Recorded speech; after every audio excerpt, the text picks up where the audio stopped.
मधला बंडा रिकामा करा, मधला बंडा रिकामा करा. क्वार्टर फायनलचा गट मैदानात दाखल होते. आपण पाहतो अतिशय वेगाने गाड्या सुटल्यात.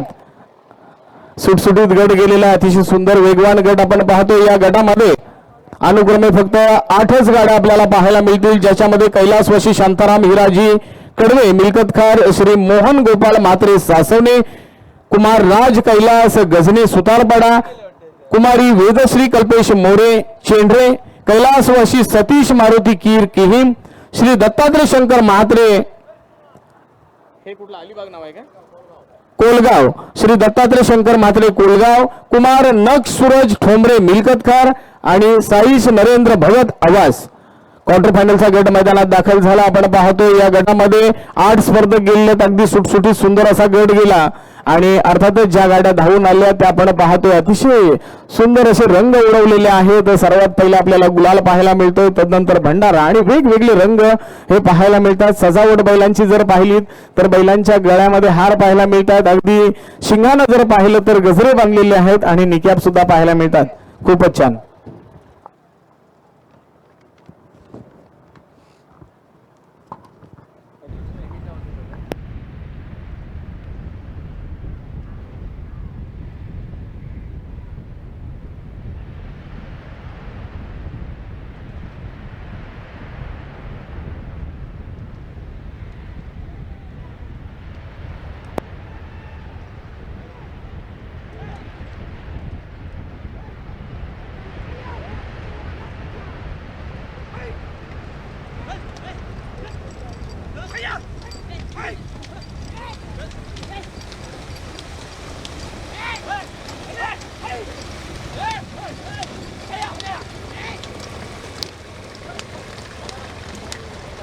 हॅलो.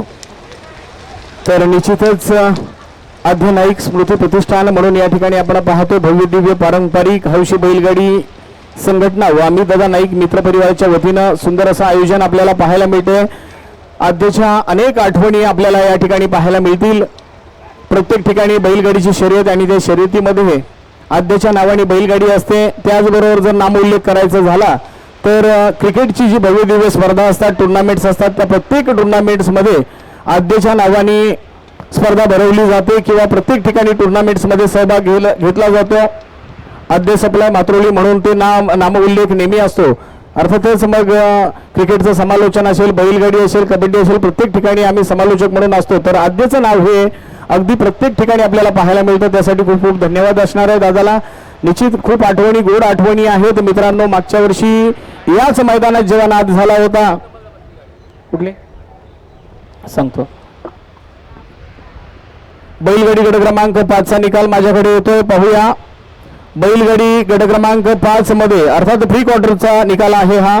प्रथम क्रमांकाचे मानकरी ठरतात वेदांत म्हात्रे वर्सोली, गुलाल भंडाल्याचे मानकरी ठरलेले, अभिनंदन. द्वितीय क्रमांकाला आलेली गाडी आहे आदित्य अमित नाईक मात्रोली, द्वितीय क्रमांक. तर तिसऱ्या क्रमांकासाठी आपण पाहतोय संकेत श्रीकांत पाटील सारळ यांची गाडी तिसऱ्या क्रमांकासाठी मानकरी ठरली. विजयी स्पर्धकांचे हार्दिक हार्दिक अभिनंदन.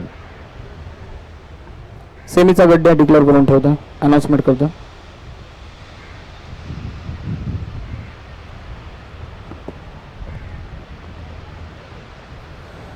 बैलगाडी गट क्रमांक 7 असेल ना, सेमीफायनलचा गट जो आहे त्याच्यामध्ये आपण पाहतोय फक्त 6 स्पर्धक आहेत, ज्याच्यामध्ये दिलीप कृष्णा राऊत सातिर्जे, कैलासवासी पांडुरंग तुकाराम बाडे मनोली, पांडुरंग अर्जुन मोहिते आवाज, सादिकले बंधू नागाव, विनायक प्रभाकर चव्हाण भायमाळा आणि कुमार श्रीराज घरत राहटले असे हे स्पर्धक असणार आहेत. बैलगाडी गट क्रमांक 7 अर्थात सेमीफायनल हा नामोल्लेख फार महत्वाचा आहे, कारण स्पर्धा अंतिम टप्प्यात आलेली आहे आणि अंतिम टप्प्यामध्ये आल्यानंतर या स्पर्धेमध्ये आपण पाहतोय सेमीफायनल गटामध्ये 6 स्पर्धक आहेत. त्या 6 स्पर्धकांमध्ये कोण बाजी मारणार हे थोड्याच वेळात आपल्याला पाहायला मिळेल. तत्पूर्वी क्वार्टर फायनलचा गट हा फिरून मात्र परतीच्या मार्गावर येतोय. आपण पाहतोय झेंड्याला टर्न करून गाड्या परतीच्या मार्गावर येतात. क्वार्टर फायनल मध्ये कोण बाजीगर ठरणार हे पाहायला मिळेल.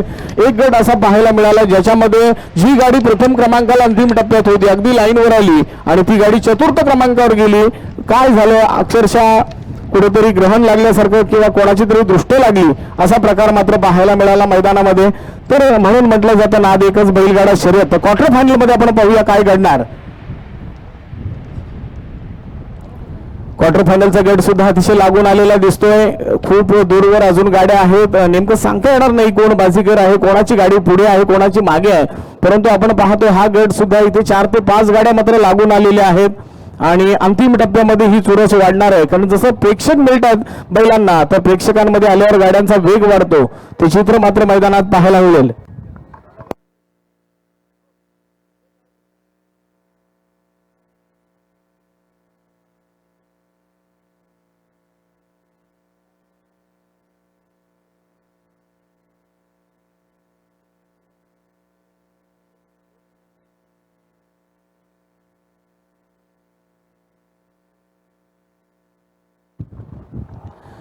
क्वार्टर फायनलचा गेट येतोय मैदानात. आपण पाहतोय जबरदस्त वेगाने आलेल्या गाड्या आपल्याला पाहायला मिळतील. या गटाकडे जर पाहिलं तर अतिशय वेगवान गट आहे.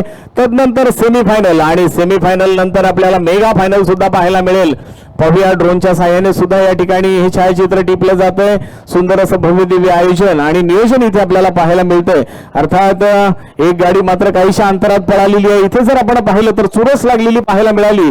परंतु अंतिम टप्प्यामध्ये काय झालं, जसं पब्लिक मध्ये गाडी आली तसा वेग मात्र अतिशय वेग पाहायला मिळतोय. पाहूया या क्वार्टर फायनलच्या गटामध्ये गाडी अतिशय अंतरात आलेली आहे. पालवा फिरवतोय, आनंद व्यक्त करतोय रायडर अर्थात ड्रायव्हर. 2 नंबर साठी सुद्धा गाडी सुरेख धावते. 3 नंबर साठी सुद्धा तांबडा पांढरा इथे मानकरी ठरतोय. 4 आणि 5 नंबर साठी सुद्धा चुरस छान पाहायला मिळाली. अगदी चुरशीत हा गट आलेला आहे. अतिशय सुंदर अशी शर्यत आपण या ठिकाणी पाहतोय. अंतिम टप्प्यामध्ये शर्यत आलेली आहे. मी रसिक प्रेक्षकांना विनंती करतो, वरच्या टप्प्यातून गाड्या आलेल्या जरा लक्ष